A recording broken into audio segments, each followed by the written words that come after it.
Now, China has excluded Canada from a list of approved international destinations for tour groups. The Chinese Foreign Ministry announced that 78 countries were added to the list, which is used by travel agents to promote and book trips for Chinese nationals.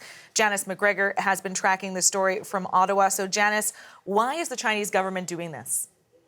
Well, we always have to take anything that comes from the Chinese Foreign Ministry, the Chinese Communist Party and its representatives abroad, obviously with a grain of salt. But I want to show you this statement that I got from the Chinese embassy here in Ottawa yesterday, because I think it tells us a couple of really important things in terms of where things are at diplomatically and how this is probably an example of an attempt at some economic bullying on China's part.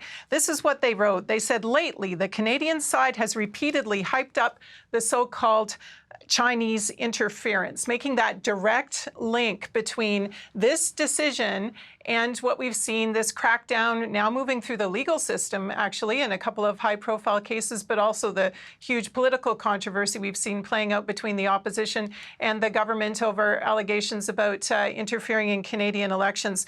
The Chinese taking note of that, sending this message back. Also, it goes on to say, quote, rampant and discriminatory anti-Asian acts and words are rising significantly in Canada. This is something we saw the Chinese saying during the pandemic often when there was a criticism of China, for example, when it had detained two of our citizens, they would turn around and say, well, this is an example of anti-Asian sentiments, kind of hoisting the Trudeau government, which has been very big on diversity initiatives, kind of on its own petard, sort of turning this language, throwing it around back at them when they try to criticize the Chinese Communist Party's activities domestically or in terms of its foreign policy.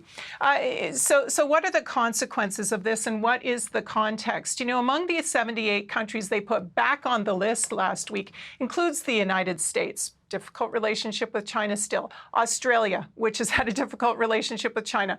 The United Kingdom, other European countries also that have tried to speak truth to power to Beijing.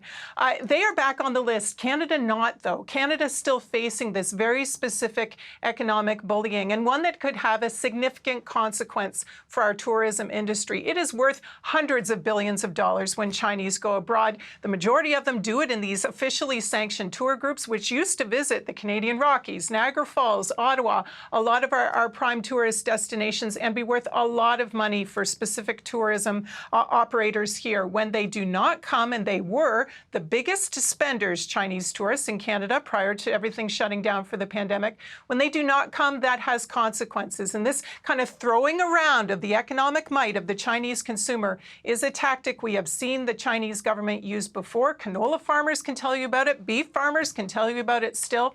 Now the tourism industry knows that these Chinese groups will not be coming back while these diplomatic tensions arise. And remember, there are a lot of small businesses in the tourism industry that have been coming to the government saying, look, we can't repay our pandemic loans because business still isn't back. We still haven't recovered the way it is. This is only going to make that process more difficult for the small businesses involved. But China, literally throwing its economic weight around to send Canada a message. All right, thanks, Janice. That's Janice You're McGregor welcome. in Ottawa.